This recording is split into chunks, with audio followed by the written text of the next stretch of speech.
Hello folks, I'm L.A. Little and this is today's short take.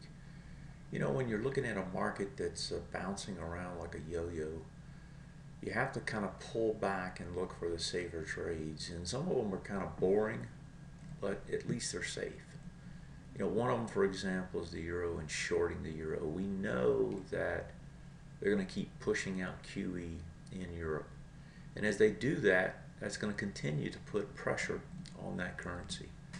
So the euro goes down, goes sideways, goes down again, and now it's starting to bounce, right? And the idea is that it could bounce back up into this retest, regenerate zone on this particular time frame. Issue is it's going to take a long time for this thing to get higher than this. So as it bounces, you know, shorting into the bounce is not a bad trade.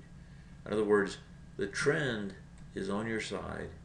As long as you have the wherewithal to trade against this counter trend bounce, then you can expect it to come back down and test these lows again at some point, or at least test into this particular bar. It's low.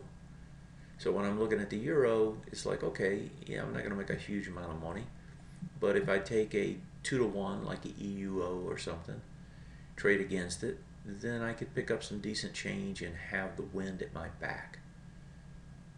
I say that because if you take a look over at the Japan currency, here you're going to see the same sort of a trade that had taken place. In other words, a counter trend bounce over here, comes all the way back to test, bounces, and then finally breaks underneath it and now back over it again. The euro is going to look something like this over time.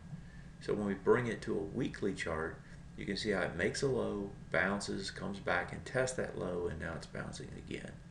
Go back to the euro on a weekly time frame, and let's pull the weekly up.